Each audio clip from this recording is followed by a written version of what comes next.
All right, rejoining the channel is two-time Moochie Award-winning Professor Justin Bronk, Senior Fellow at the Royal United Services Institute. Once again, joining us from RUSI headquarters in London. Justin, it is fantastic to see you again. Great to be back. So last time we had you on a couple of months ago, we were talking about what the Ukrainians would probably do with the F-16 and what the advantages and potential liabilities might be. Now they actually have these F-16s, or a certain number of what they're going to get. So we wanted to talk to you again about what we're seeing so far with how they're using them now that they're actually in country, and also talk about the Kursk incursion, which your colleague Jack Watling has just written about. What are we seeing so far that the Ukrainians are doing with the F-16s, and how does this line up with what we thought they would be doing with them? The blunt answer is, so far, we're not seeing a huge amount of what the Ukrainians are doing with F-16, which in many ways is quite encouraging. It suggests that they're being fairly cautious with them. It suggests that they are probably concentrating on working out and practicing the dispersed operating model, supporting them in country, the various support arrangements for that, keeping ahead of Russian targeting, and essentially keeping a low profile while that workup, if you like, in country is underway. And as such, there's not been a huge amount visible. And as I say, that's probably a very encouraging thing to see. Regular viewers of the channel know that I'm a big fan of the sponsor of this episode, Ridge, because of how streamlined their wallets are and how many varieties they offer. Right now I'm using the new Hennessy design, which, like all of their wallets, holds up to 12 cards, is scratch resistant and RFID blocking, and has a strap on the back for cash, also known as golf bet money. Well, now it gets even better. Ridge is doing a massive sweepstakes where the winner can get a Hennessy Velociraptor, gold-plated Cybertruck, or $100,000 cash now through September 13th. There are a ton of ways to enter, and you can even enter for free. But the best way to increase your chances is to take advantage of the rule that each dollar you spend on the Ridge website earns you an entry. Then you can quadruple that number of entries by purchasing the Cyber Wallet or Hennessy specialty products like mine using my link ridge.com/Ward Carroll. The link is in the episode description below, so check it out. We've seen no reports of any confirmed use near the front lines, certainly not in Kursk. The Ukrainians have lost a couple of aircraft over the last 2 weeks, including one where, unfortunately, the regimental commander was killed. Those were Soviet legacy aircraft, one ejected, and one, the MiG-29 pilot, was killed. So clearly there is air activity going on to support in Kursk. We've seen them conducting strikes with small diameter bomb, reportedly from Su-27, in support of troops in Kursk. SDB, not something for targeting moving things, but they are conducting a form of air support, albeit from standoff against Russian positions. And it's notable that we haven't seen any reports of F-16 being involved in that. So I suspect it's a pretty cautious posture so far. There's not a huge number of jets in country. The aim is, I think, to have about 20 in country by the end of the year, and then build up the fleet from there, relying from that point on the output of pilots who are being trained from scratch in the West. A process which has now been underway a little over a year, and so you're getting to the point where, in a relatively truncated pilot training pipeline, where, although Ukraine claims there's not a huge amount of slots, you'll know how constrained pilot training slots are for all nations in NATO. But they've clearly been highly prioritized to get them through as fast as possible. You'd expect to see people on a really constrained time, a sort of sped up timetable, starting to convert onto type relatively soon. So you'll have a ramp up of that F-16 fleet through to the back end of this year, and then really next year, where the bulk will start coming in. And hopefully by that point, the fleet has helped with the air defense coverage in country. It's hopefully proven and kind of tested and got the data for and the lessons learned for operating F-16 according to Ukrainian requirements in Ukraine. Hopefully, if there are failures where the Russians do find one or two and manage to hit them, then at least will be fewer aeroplanes than if they made those same mistakes later on, further down the line. Yeah, so yeah, as we said before, this is the first stages of what's intended to be a kind of medium-term process, and the lack of any kind of magic transformational effects up front that we've seen is not, shouldn't be a cause for concern. Are these airplanes that they've received from the Netherlands and Norway? Is that where they're coming from? I believe these will be Dutch F-16s originally, potentially one or two Danish ones as well.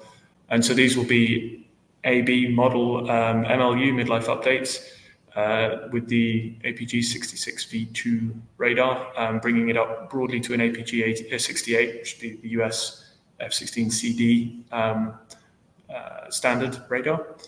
And compatibility with a wide range of air-to-ground and air-to-air munitions, albeit in a fairly limited package. It's also good to have seen that the airframes that they received appear to have been fitted with self-defense missile approach warning systems and dispensers on stations 3 and 7. So again, suggesting that they've got some fairly up-to-date defense systems fitted there, at least for the external systems, which of course, if you're changing out pylons, one of the reasons for putting a defense system on a pylon is that it's much less invasive to fit that to an older jet than it is to try and find space internally for really changing up a lot of electronics. So, encouraging signs there. That defense system should give them a bit more survivability in terminal phase, particularly against heat-seeking threats that otherwise you might not get any launch warning of. So automatic detection of launch signature, and presumably activation of countermeasures. Given they'll be flying at low level, defense against manpads is still a requirement, even though you wouldn't expect them to be going to the front lines very often. So far, we've seen AIM-120 Bravo in the CATM, so the captive training missile variant, displayed on wingtips. That doesn't necessarily mean they haven't got a more advanced version of AMRAAM than AIM-120 Bravo. And similarly, the Sidewinders on display were older Mike/Lima models rather than the newest AIM-9X. I suspect they will get AIM-9X because 9X is compatible with the NASAMS ground-based air defense system that Ukraine has already been supplied with. And so, and it's not a massively sensitive weapon. So I think they will get that to help them, partly just because it's the version that's now in production, to help them with trying to intercept the cruise missiles and such. It's not so much for dogfighting because there's not many scenarios where you'd expect them to get into any visual range encounters with Russian aircraft, given the ground-based air defense threat. But so I expect 9X will be there. Clearly, they're compatible with SDB, a small diameter bomb, as already being used by Russian jets, but they'll get a lot more functionality out of SDB from an F-16. You can do a lot more programming in the jet and do more in terms of fairly dynamic use of them, for example, changing target coordinates on the fly, than you could from a relatively simple just carry to a launch acceptable region and drop fitment, as would at least initially have been the case with Soviet legacy jet integration. And there's now discussion that JASM, air-launched cruise missile from the US side, there's been reports in the open source that is being prepared. The groundwork is being done for the release approvals process for the integration on those F-16 MLUs, which have not necessarily carried that weapon before. Albeit it's cleared for use on F-16 in general, from a carriage and separation point of view.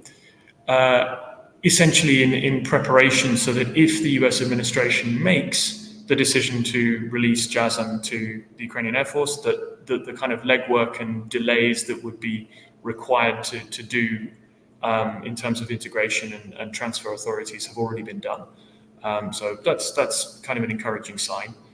And I think Ukraine's incursion into Kursk, the Russian region of Kursk, which we can talk about in more detail as its own topic, one of the key things that I think Ukraine has achieved with this incursion, regardless of how it pans out in terms of the situation on the ground from here, is giving the lie once again to that fear that somehow Russian red lines around employment of weapons on Russian territory that we recognize as Russian, as opposed to that they claim in Ukraine as Russia, is some sort of inviolable red line, because at this point it's pretty hard to argue why cruise missiles being fired to hit targets on Russian soil that are Western made is different from British Challenger 2 tanks being used on Russian soil and US supplied Strikers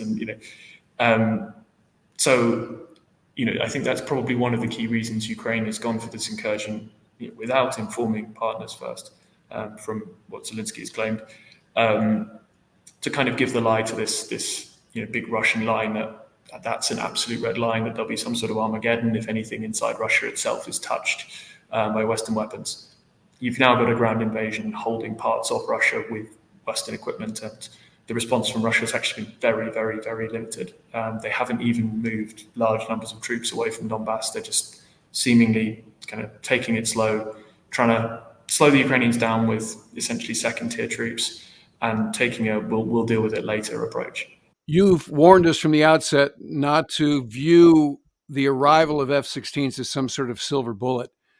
And so this introduces the need for a sustainment plan around pilot training that we talked about last episode, maintenance, and also tactics. So let's start with pilot training. So the initial pilots that have gone in with the F-16s that have been delivered so far have not been trained in the US. They've been trained in Denmark.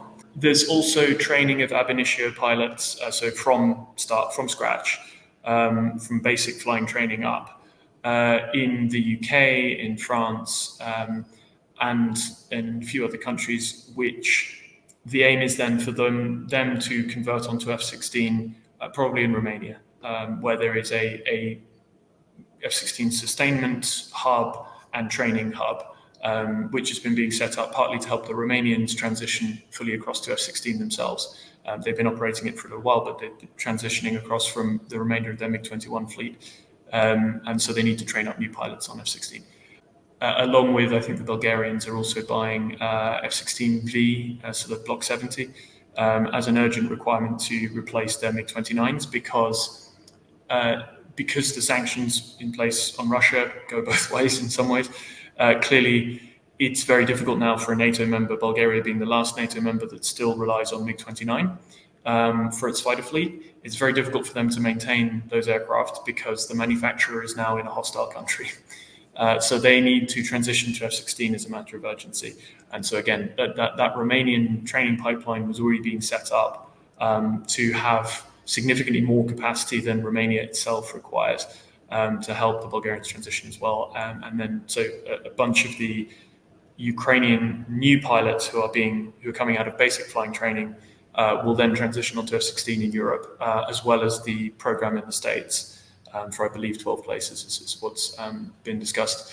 It is worth emphasizing, quite how small the annual numbers of fighter pilot training slots there are for most countries, including if they buy from the States, because so many countries buy aircraft from the States and rely on pilot training to take place in the US to support that. The United States Air Force and Navy and Marine Corps are also short of pilots by more than 1,000 pilots. I think it's nearly 2,000 pilots short of requirements. Last time I looked, and I guess it depends on what you take as your requirement and how many pilots you count, whether you count people in desk roles who have been air crew as still pilots. But there is a global shortage of fast jet flying training capacity. So again, this isn't the US and other allies kind of trying to slow roll, just give Ukraine enough to stop it from losing, but not enough to win. That's not what's happening. And every pilot who is being trained needs a qualified, experienced instructor pilot who you are taking away from a frontline squadron in order to train pilots, new pilots. So, you can't just suddenly up the pilot training capacity out of nowhere. It takes a very long time, and it is especially hard to increase pilot training capacity, particularly at the high level when you're converting people onto type and teaching them the tactics, if your existing air forces are already short of those trained pilots, the particularly experienced weapons instructors and IPs, instructor pilots, because you have to pull them out of the front line to train new pilots. So yeah, there's pipeline limitations there. Learning the tactics, as I said, will depend on what you want them to do.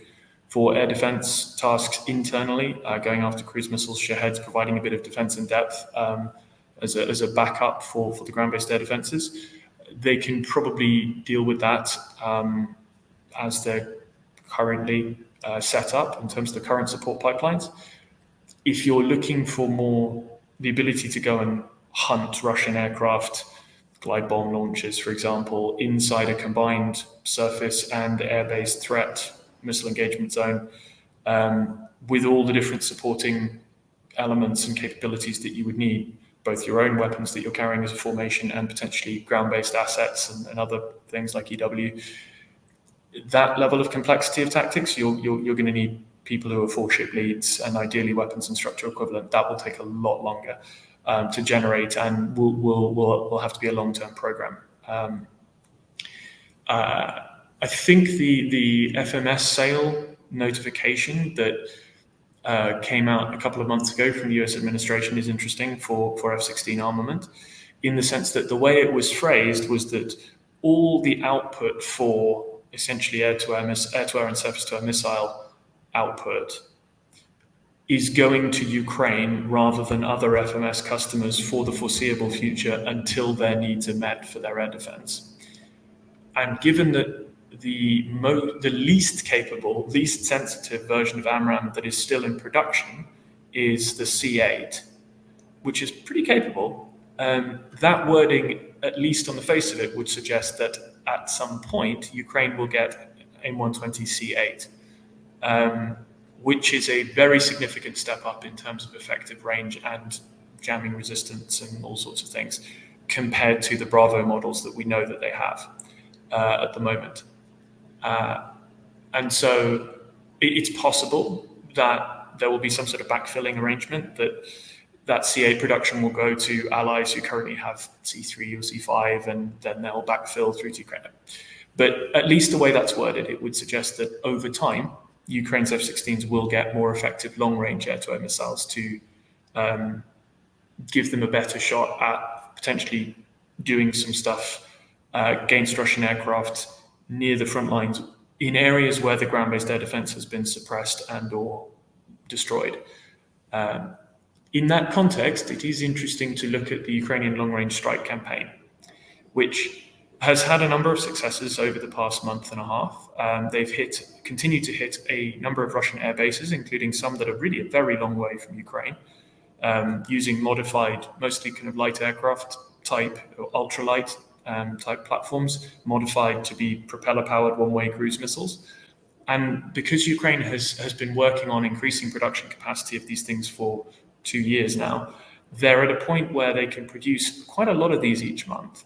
And so even though individually each one has a relatively low probability of getting through Russian air defenses, when you fire salvos of them in large numbers with different routings semi-regularly now, and potentially can kind of try and blend that with suppression using other things like harm, potentially electronic warfare effects, coordinated with strikes using HIMARS or ATACMS that Russian air defenses feel they have to prioritize to, which will then mean that the UAVs have a way through. All of it means that while they're not doing huge amounts of damage to the Russian Air Force in terms of physical numbers of airframes destroyed, they've achieved two kind of relatively important things, which is relevant to the F-16 bit. The first thing is that they've forced the Russians to pull back quite a lot of their fighters and fighter bombers from the air bases in Crimea, occupied Crimea, and near Ukraine, in the border areas near Ukraine. It's not that they don't use them anymore, they do, particularly for helicopters, but they still base fast jets out of there for glide bomb sorties and things.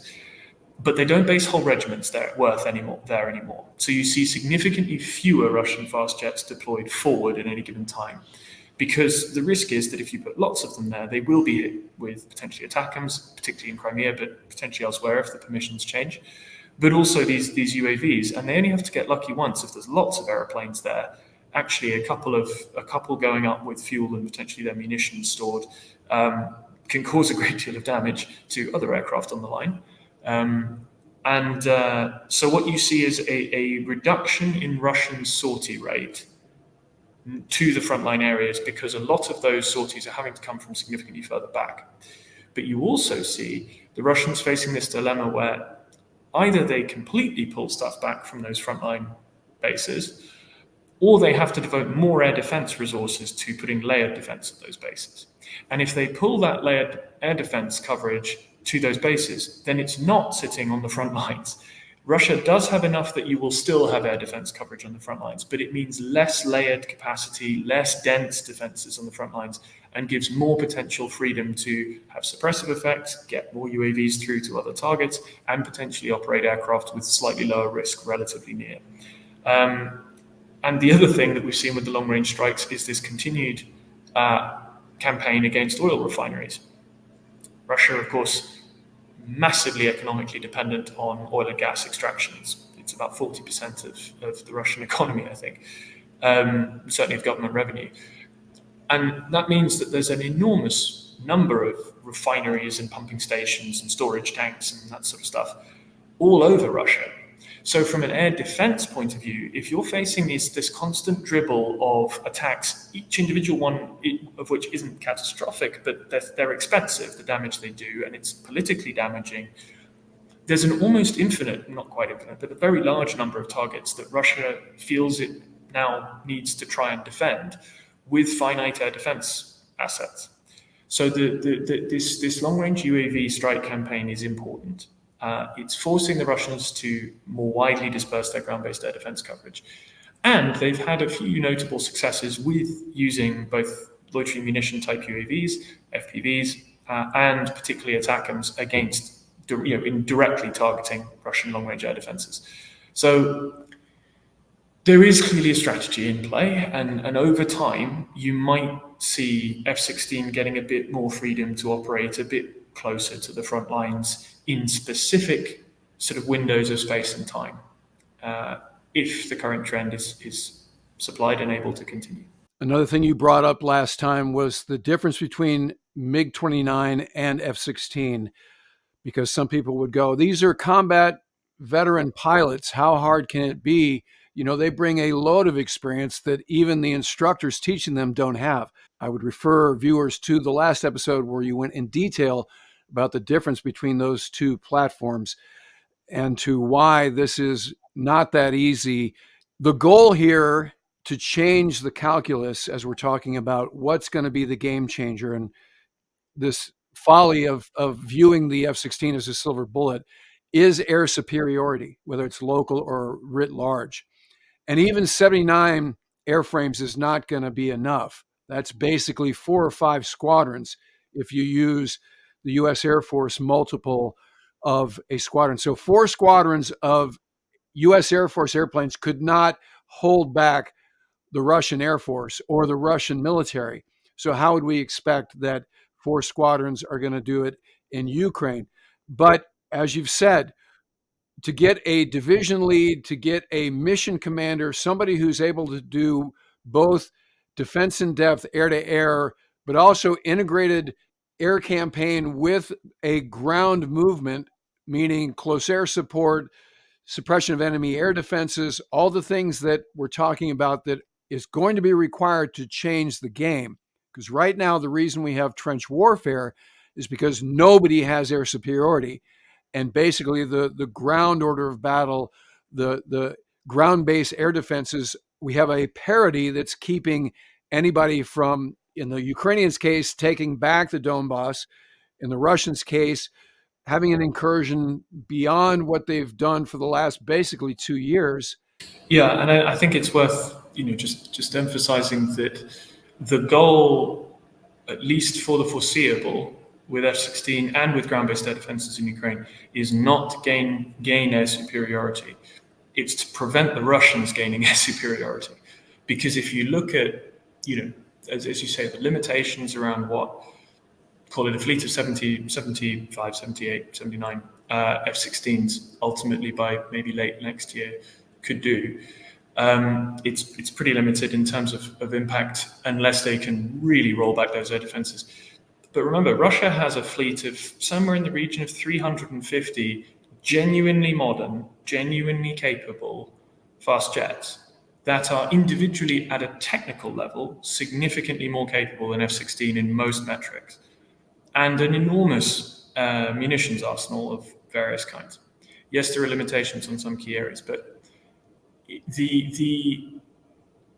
at the moment, there is only one Air Force that, if it could operate relatively freely, could turn the war around itself. That's at play in Ukraine, and it's the Russian Air Force. So the goal still has to be ensuring that Ukraine can defend its skies. It's not currently an achievable goal to get to the point where Ukraine can operate with impunity over the frontline areas. That's just not something that's within their gift. And it's. I think there's a reasonable amount of clarity on that in the Ukrainian planning side, and it's also this is a war between two militaries which are both very land centric in their thinking. The Ukrainian armed forces of Ukraine are run primarily by the army. The Russian armed forces are run primarily by the ground forces. And air is sort of tasked and thought of most of the time as a sort of extension of the ground forces. It's kind of defensive cover, it's additional strike weight.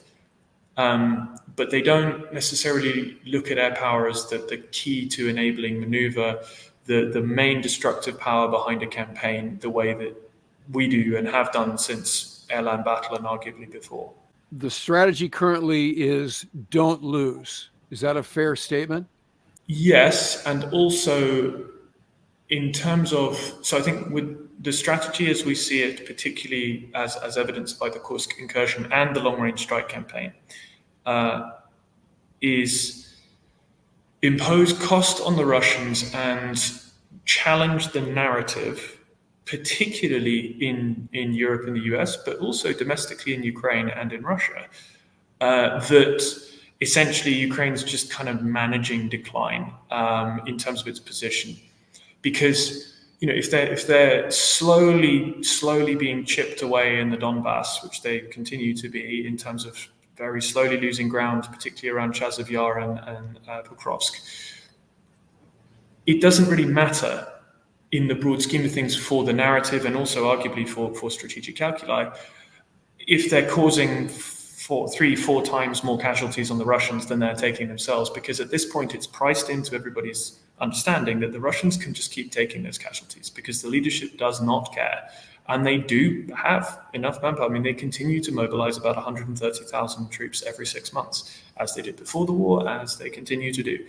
And so that kind of just grinding attritional warfare, even where Ukraine's getting the best of it in terms of ratios, is not something that favors Ukraine in the long term. And the glide bombs are a significant factor in that, because digging in doesn't necessarily work against glide bombs over time.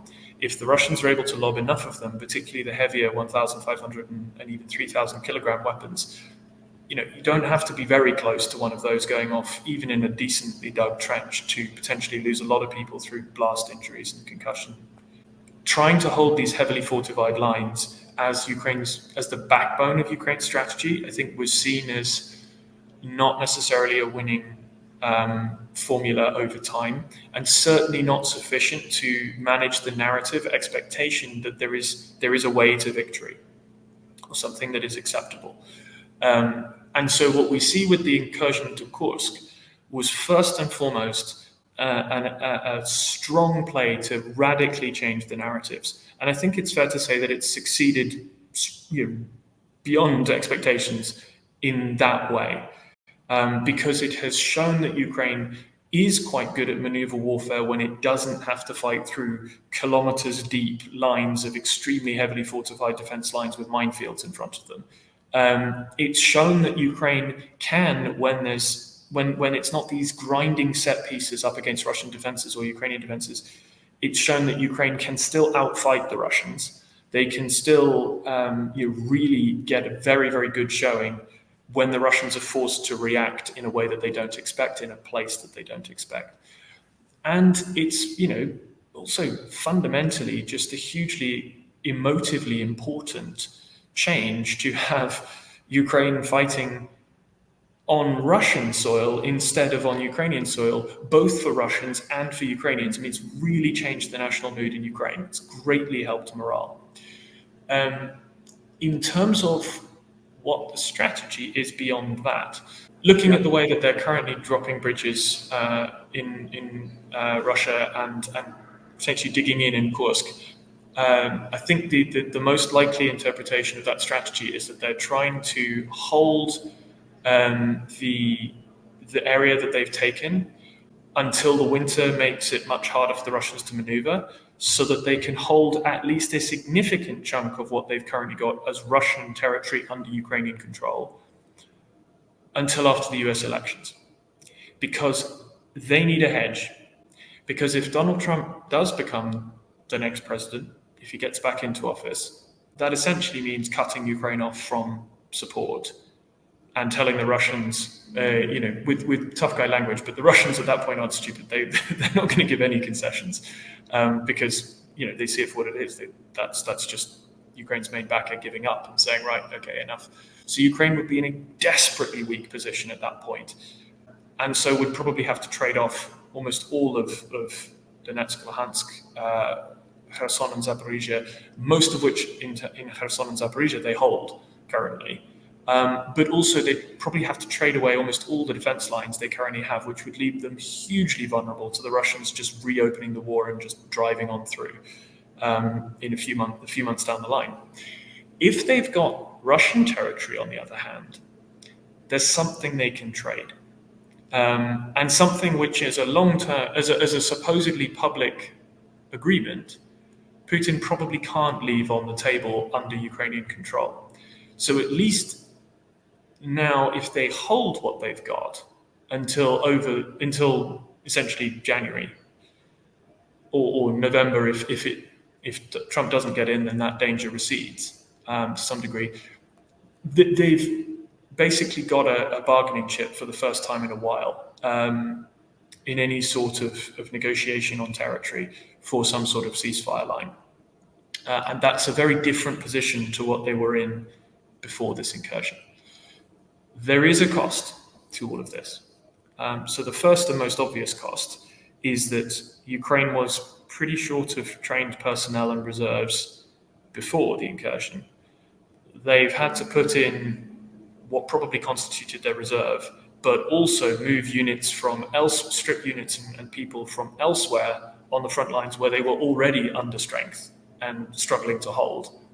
And so what you've seen is Russian offensive activity pick up and progress continue to be made by the Russians in Donbass. So moving towards Chasiv Yar, moving towards Покровsk being an extremely important logistics hub for ground control lines of communication, the loss of which would potentially threaten a northward drive towards the key cities of Kramatorsk and Slovyansk, and Chasiv Yar being extremely dominant high ground to the east there.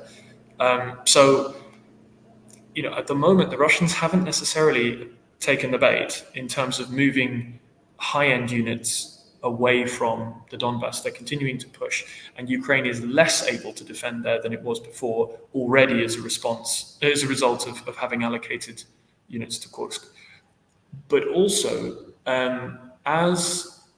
if they start really digging in, that advantage that they've currently got in Kursk, and certainly have had for the last couple of weeks, of fighting a relatively mobile war where the Russians aren't able to move to a set plan across fixed defenses one way or the other, and can't just rely on sitting back, pummeling things with artillery and pushing forward slowly with company-sized infantry assaults and UAVs. As soon as the lines go relatively static, that dynamic will return, and the Russians will be back to having a lot more advantages.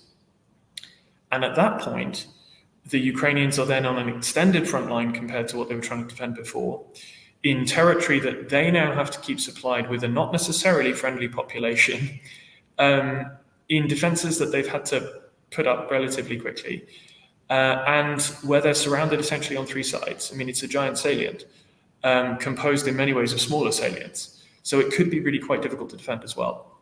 All of which is to say, there is a significant cost that's likely from this. Already we're seeing it in the Donbass in terms of lack of ability to defend the front line as well as they were before, because it's just a drain on already scarce resources and people. And secondly, the longer they try and hold the Kursk salient, the more the cost is likely to grow in terms of the casualties and the losses of equipment that Ukraine is suffering there. So whether it's worth it or not, and whether it will be judged as a success or not post facto, depends a lot on how long they have to try and hold it, and whether they are forced into a very disadvantageous ceasefire negotiation from a position of weakness while they still hold it. If they are forced into that sort of negotiating position, it will have been worth the risk.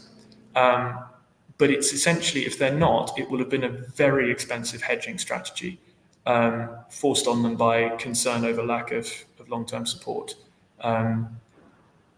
albeit one that's had very, very significant immediate morale and political effects that are positive. Well, the visuals from the incursion are inarguably morale boosting. You know, that checkpoint at the border blown to hell, and the other vehicles on the move with burning Russian vehicles in what looked to be like suburban neighborhoods. You know, that really has, as we say in the fighter business, redefined the fight, if only in terms of the optics, which, as you say, has multi-purposes at this point. In terms of the end state, as you've pointed out, this gives them a bargaining chip potentially, but let's remind everybody that President Zelensky's stated end state for the war, which I haven't heard him back away from, is the return of the separatist regions and Crimea. You don't go into the negotiation saying, this is what I'm willing to give up. You start with your position and then you negotiate from there. But I suspect the overwhelming Ukrainian concern in any ceasefire negotiation will be what security guarantees from the West and what enforcement mechanisms and monitoring mechanisms for Russian activity are built into it, so that they can try and control the risk that they're forced to concede territory that is vital for defensibility of more territory. And then the West kind of goes, oh, thank God that's done, stops sending stuff. The Russians keep building up and then just come smashing in a few months later. It's interesting, public polling in both Ukraine and in Russia Russia is difficult, but such public polling as can be done suggests that both populations are extremely in favor of peace. But when you start going to what terms, on which terms is that peace acceptable, the picture is vastly more nuanced. And I think most Ukrainians probably understand that militarily reconquering Crimea, for example, and much of the Donbass is probably not doable at this stage for the foreseeable future. But they have to at least fight for the ability to enforce their sovereignty. And if at some point in a negotiated end to the war, they were to receive concrete security guarantees that they felt they could rely on, the Russians also made some concessions in terms of their outrageous claims to land that they've never controlled, they have no basis of controlling, and that there was sort of monitoring and verification of Russian force levels and all of the sort of components that you would need to have any chance of it lasting, which certainly wouldn't include prohibitions of Ukraine joining the EU, for example. Although NATO is a much more contentious question among NATO allies, because if we're not ready to fight for the Ukrainians directly, then admitting them into NATO is hugely dangerous because it would undermine the credibility of Article 5. If we are willing to fight for the Ukrainians, then there's a question of why we haven't done so yet. Just stripping the morality and the kind of emotional satisfaction out of the arguments of just coldly regarding alliance dynamics and deterrence dynamics, the idea that just because you let Ukraine into NATO, Russia would suddenly stop attacking it, doesn't hold unless Russia has reason to believe that those NATO guarantees are credible in Ukraine. But I think if you got to a point where there were security guarantees, verification and commitments and permissions on each side that meant Ukraine felt it had a reasonable chance of early detection of any Russian buildup, and that it could continue to rebuild its own defensive capabilities to make itself a sufficiently hard target over time. My suspicion is you'd find a relatively pragmatic approach to the negotiations about lost territories or occupied territories.